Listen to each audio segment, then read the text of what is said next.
काय किती वाजले? कुठे कुठे त्या?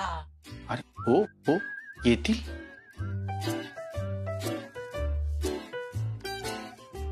ऐक ना,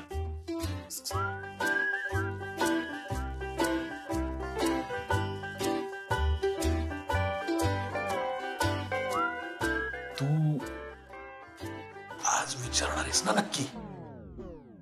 ऐक ना, त्याला असंही सगळं ऐकू येतंय. तू नीट बोल. तू नक्की विचारणार आहेस ना? खरं सांगू का, मला खूप दडपण आलंय. म्हणजे असलेली नाती मला जपता येतात चंद्या, पण इतकं महत्वाचं नातं आता सुरू करायचं म्हणजे खरंच दडपण आलंय. अरे येणारच. तुला सांगतो, प्रपोज करणं खरंच कठीण आहे. म्हणून आपण पळपुटेपणा करायचा नाही, प्रयत्न करत राहायचे. अरे जे होईल ते होईल. काय हेच वाक्य मी स्वतःला 100 वेळा ऐकवलंय सकाळपासून. अरे मग डन. मला एक सांग, तू तिला डिनरला वगैरे नेऊन विचारण्यापेक्षा तू हे असं एवढ्या सगळ्या गर्दीत काय विचारतोयस? कारण लग्न म्हणजे फक्त 2 लोकांचं नातं नाही चंद्या, 2 परिवारांचं एकत्र येणं आहे. आणि आपले परिवार म्हणजे तिची आई, तिची मुलगी, आपल्याकडे सचू, वल्ली, आप्पा, आपली माई मावशी, सगळ्यांची तयारी असायला हवी या नात्याला. त्यामुळे एकांतात त्यांनी मला आणि मी त्यांना हो म्हणणं पुरेसं नाहीये चंद्या. म्हणजे तुला 3 प्रपोज मारायचे, एक आजीला, एक आईला आणि एक मुलीला. काय रे, काय झालं हसायला? नाही काही नाही. आंबा फेकून मार ना चंद्या. मित्र आहेस का कोण आहेस तू? टेन्शन कमी करायचं सोडून टेन्शन वाढवतोस. सॉरी. अरे खरंच कान पकडून सॉरी. तू आहेस ना माझ्या पाठीशी. आहे मी तुझ्यासोबत. खरं तर त्यातच टेन्शन आहे.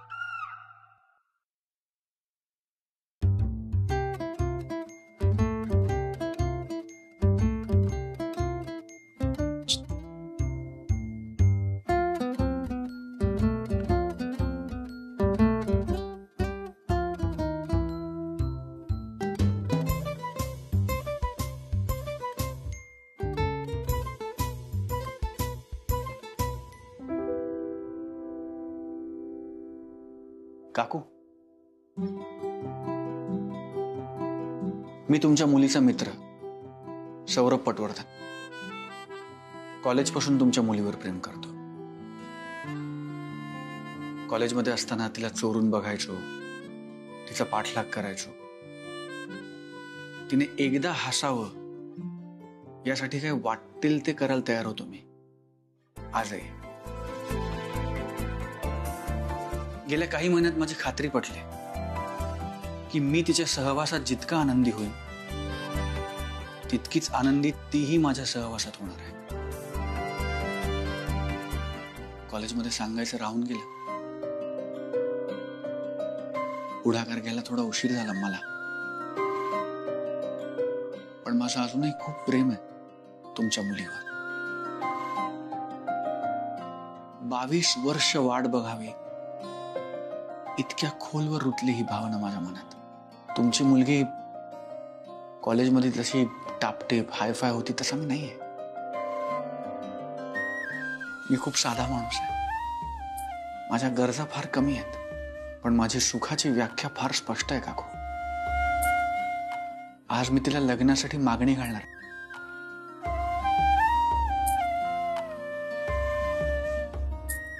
तुमचा मला पाठिंबा आहे ना?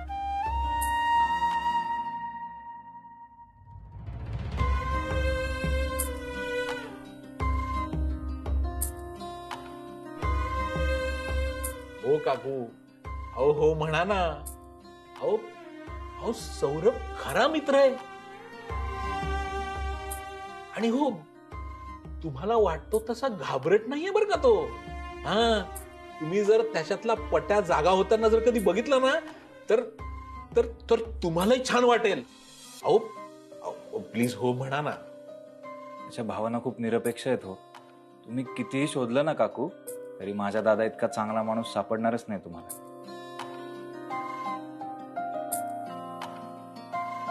प्लीज द्या ना परमिशन.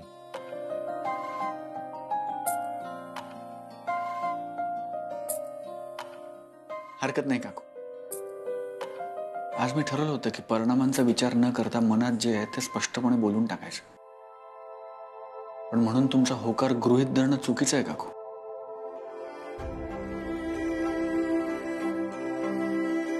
थांबेन मी अजून. गेली 22 वर्ष थांबलो, अजून काही वर्ष थांबले. पण आयुष्याच्या या टप्प्यावर येऊन तुमच्या सगळ्यांच्या साथीशिवाय, तुमच्या संमतीशिवाय मी कोणतेही पाऊल उचलणार नाही काकू.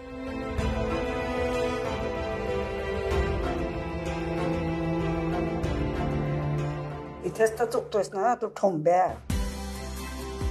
किती दिवस करणार आहेस सगळ्यांचा विचार? आणि किती दिवस तुझ्या आनंदाला मागे सारून ठेवणार आहेस? आता माझी परवानगी मागू नकोस. ठणकावून सांग मला. माझं प्रेम आहे तुमच्या मुलीवर आणि तुम्ही नाही म्हणालात तर मी तिला पळवून देईन. होऊन जाऊ दे. हे बघ, अनु तुला हो म्हणेल का नाही म्हणेल ते सगळं नंतर. पण असं झकास प्रपोज करणार असशील ना तर मीच म्हणेन तुला, माझा हरवलेला मुलगा तुझ्या रूपात मला परत मिळू दे रे बाबा. पट्या, आय लव्ह यू. काकू,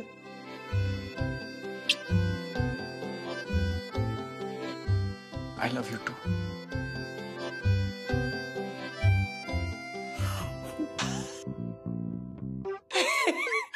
लाजल्या.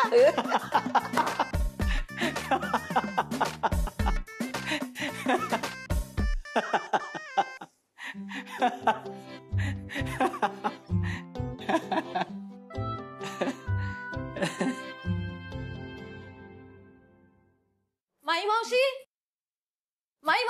अगं काय झालं? माई मावशी कुठे आहेत? त्या सुद्धा गेल्या हापूस पार्टीला. अरे यार, वॉशिंग मशीन वगैरे काही नाहीये का आपल्याकडे? काय? वॉशिंग मशीन, कपडे धुवायचं. नाही नाही, आम्ही स्वतः कपडे धुतो. ब्रशने घासतो, पाण्यात बुचकळतो आणि वाळत घालतो. देवा, तर मी काय करू? आई ग, तुला सवय असेल ना, आई ही सगळी कामं करत असेल ना. हो, माझ्या रूम मध्ये इस्त्री करून असायचे माझे कपडे. आजीचं काम होतं ते. व्यवस्थित ती प्रत्येकाचे कपडे कलेक्ट करायची, इस्त्रीला टाकायची आणि मग ज्याचे त्याचे कपडे त्याच्या रूम मध्ये जायचे. आई ग, तुला खूप सवय असेल ना आजीची आणि आईची. पण काय ग, त्या दोघेही तुला विसरल्या आहेत का? एक मिनिट, त्या विसरल्या वगैरे काही नाहीये ना मला. मी घर सोडून आली. नाही, बरोबर आहे, तू घर सोडून आलीस कारण तुला स्वतःला सिद्ध करायचंय ना. बापरे, म्हणजे आता बघ ना, सिद्ध करण्याच्या नादात तू किती कष्ट करतेस, या वाड्यात राहतेस, स्वतःचं जेवण वाढून घेतेस आणि त्या बसल्यात पार्टी करत. मी म्हंटले ना, मला नाही फरक पडत या गोष्टीने. अगं, तुला फरक पडत नाही पण त्यांना तर फरक पडायला हवा ना. आता मला सांग, इतके दिवस तू या वाड्यात आहेस, त्यांनी एकदा तरी विचारपूस केली तुझी? आता वाड्यातले सगळे गेलेत त्या हापूस पार्टीला, माई मावशी सुद्धा इकडे नाहीये. मग राधाच्या जेवणाचं काय? असा प्रश्न नाही पडला तुझ्या आईला? तसंही मला सवय होती ना स्वतःची स्वतः वाढून घ्यायची तिथे. मम्मा तर कायम बिझी असायची. अच्छा, कशात बिझी असते आई? कशात म्हणजे काय? कामात. अच्छा, मला वाटलं नवीन मित्र झालाय त्याच्यात. कोण नवीन मित्र? मम्माला खूप मित्र आहेत बरं का, प्रचंड सोशल आहे ती. नाही, तशी आहे तुझी आई, जे काय ते. पण ती वरच्यावर सगळ्यांना भेटते? त्यांना भेटायला जाते का? त्यांच्या वाढदिवसाला 12 वाजता केक घेऊन जाते का? त्यांना ऑफिसमध्ये सोडायला जाते का, आणायला जाते का? नाही, म्हणजे सौरभ भाऊजी स्पेशल आहेत. असं काहीही नाहीये बरं का. नाही, तसं नसेल तर ठीकच आहे. पण मला सांग, एकमेकांना फोन करणं, मेसेज करणं, एकमेकांना भेटणं, खुदखुदू हसणं, एकमेकांची बाजू घेऊन भांडणं, या वयात हे सगळं बरं दिसतं का? मला तरी काही बरं वाटत नाही बाबा. आता त्यात तू सुद्धा घरी नाहीयेस ना, म्हणल्यावर सौरभ भाऊजींना जर घरी बोलवायचं असेल तर फार विचारही करावा लागणार नाही. आणि 40 नंतर कसं आहे ग, एकमेकांचा सहवास हवा असेल तर घर बरं पडतं ना, एकांतपणा मिळतो. म्हणजे आपल्यात आता हा विषय निघाला म्हणून मी हे सगळं बोलते. हा, मला तरी हे सगळं फार विचित्र वाटतंय बाबा. आता तू बघून घे काय करायचं ते.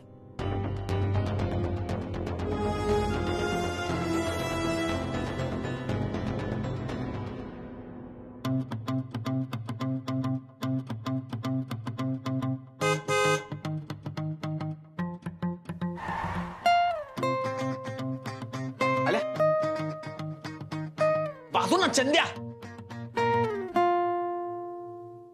आल्या मावशी, मी अनामिका आल्या. अगं बाई, सचू पेट्या लपव. अरे चंद्या, पाणी इकडे टाक. सचू लवकर पेट्या लपव. चंद्या पाणी टाक. अरे इकडे टाक चंद्या. चंद्या पाणी. अरे इकडे टाक. मावशी लक्ष ठेवा. ठेव ना. तुम्ही काय चालवले? पेट्या उचल, सचू पेट्या उचल. चंद्या बाहेर जा. मावशी लक्ष ठेव. काकू चला लवकर. मावशी तू अहो लक्ष ठेवा. काकू चंद्या बाहेर चल पहिला. बाहेर चल पहिला. चल अगो बाई, चल चल.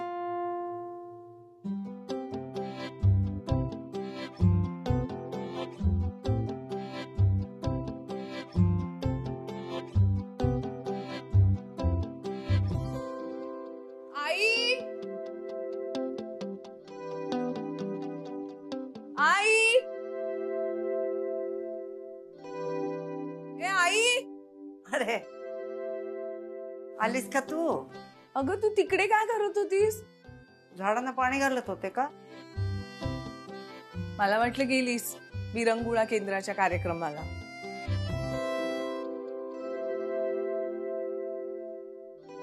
मी कुठे गेले नाही आणि कुठे जाणार नाही. का? राधा गेलीच ना आपल्याला सोडून. तशी तूही बिझी होशील आणि मग मी पडेन एकटी. काही एकटी बिकटी राहत नाहीस ना तू.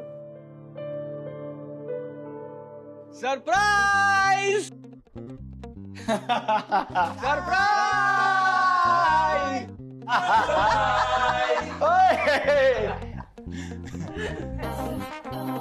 पाहिलंस किती माणसं आहेत तुझ्या सोबतीला. अगं ही आपली माणसं आहेत. गेली ना तरी कायमची नाही काही जात सोडून. येतात परत. राधा सुद्धा परत येईल बघ.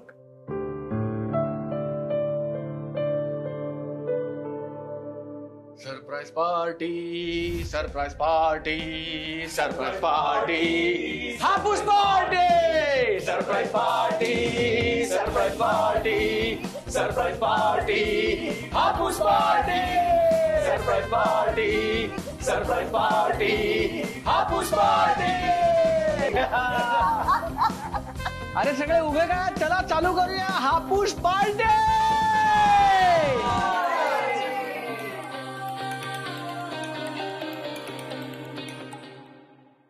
अब हा पिकलाय.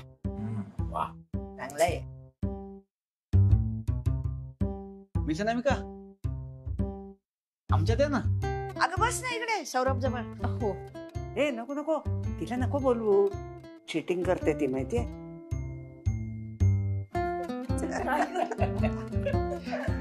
काकू तुम्हाला माहितीये? नाही.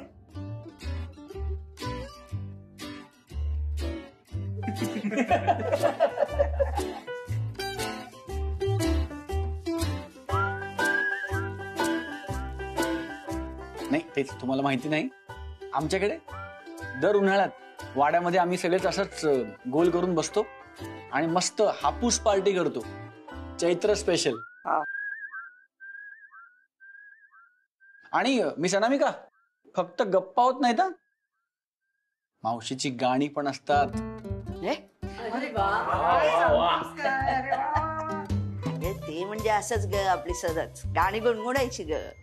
कसं आहे, आपले सणवार, मग त्याच्यातनं आपल्या प्रथा परंपरा ह्यांची ओळख होते ना, आणि घरातल्या लहान मुलांना त्यांची माहिती होते. मावशी म्हण की एखादं. मला आठवायला तर पाहिजे ना.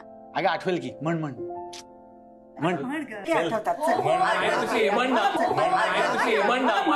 अरे हो, म्हणते थांबा. ए थांबा रे, म्हणते ती. आला बाई चैतर चैतर, अंगणी होऊन माझा मैतर, आंबा मोहरला मोहरला, गातो कोकिळ माझ्या खातर, जागबाई कोकिळा कोकिळा, माझ्या माहेरच्या नगरा, सांग माझ्या गावाला भावाला, येऊन घेऊन जा हो बहिणीला. वा वा मावशी वा. चंद्या,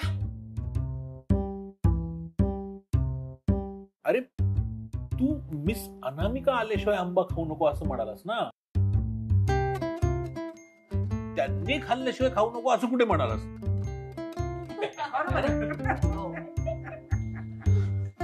बरं झालं ना आपण इकडे चालू सगळे. वाड्यातला या वर्षीचा राहिलाच होता कार्यक्रम. असं सगळ्यांनी असं गोल बसायचं, छान आमरस काढायचा आणि मग नंतर ताव मारायचा. याची मजाच वेगळी आहे काहीतरी.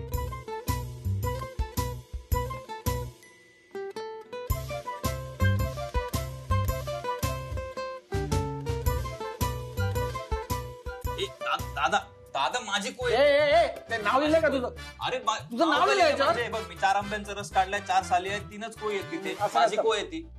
हे मावशी सांग ना तू त्याला. रडक्या मावशीला अरे काय? तू रडक्या नाही, तू चिडक्यास. इकडे दे. अरे दादा मावशी आला मग काय करतोय? अरे तू का पण घेतोस माझी कोय? घे ना, अख्खी दे माझ्याकडे, तू नाही भरवायची. अरे दादा तुझी का? माझीच आहे ती. हे झालं, यांचं बालपण सुरू झालं. अगं लहान होते ना तेव्हा पण हे असेच भांडायचे. गप्प बसा रे. अगं हे ना असेच करायचे ग लहानपणी. यांचं ना आंबे पिळणं कमी आणि रंगपंचमी जास्त. तुला सांगते, ताई काय करायची माहितीये का, ह्यांचे ना कपडे उतरवायचे आणि मग यांना बनियनवर बसवायची, आणि मग हे दोघ जण असेच ते केशरी रंगाचे बनियन घालून वाडाभर नुसते फिरायचे, आणि मग घालायची ताई पाठीत 2 धपाटे घालायचे आणि बसवायचे त्यांना. बघ तुझ्यामुळे मार खावा लागतो, आईकडनं पण मावशीकडनं पण. माझ्यामुळे म्हणजे मी एकटा भांडतोय? अरे पण सुरू तूच करतोस ना. आता बघ त्यांनी कशाला घेतली हो माझी कोय? हो, सुरू त्यांनी केलं की नाही? आता गप्प बसा हा, नाहीतर मी ताई सारखे 2 धपाटे घाली ना तुमच्या पाठीत. हा हे असं करतात. आता काय? कैरी आंबट ग गोड ग, जैसी मना मनाची खोड ग,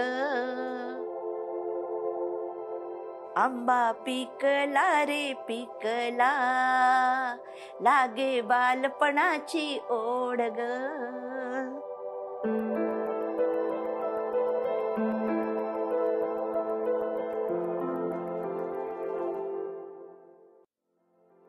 राधाला पण फार आवडतो आंबा. तिला ना सगळ्यात पहिलं फळ हेच आठवलं होतं. तिची आजी कोकणातली आहे ना, म्हणून मग पहिला मान आंब्याचा. मी ना असा थोडा आंबा भरवला तिला हातानं, तर तिनं अख्खा आंबाच काढून घेतला माझ्या हातातून. आम्ही सगळे बघतच राहिलो. आठवतं ना तुला आई? आठवतं. आंबा वेडी झाली ते तेव्हापासून. जे आवडेल ते हवंच, मग ते हिसकावून घ्यावं लागलं तरी चालेल. शेवटी मातीचा गोळा म्हणून आपण कितीही आकार दिला तरी त्या मातीच्या गोळ्याला एक स्वभाव असतोच ना. आणि राधाने नेमका तिच्या वडिलांचा घेतलाय.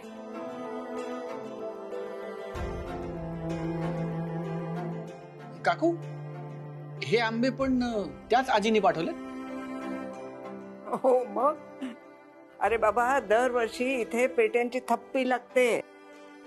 1 वर्ष कधी चुकवलेलं नाही हा त्याने.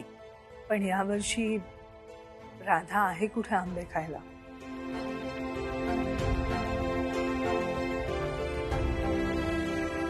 आंबा बाजला बाजला,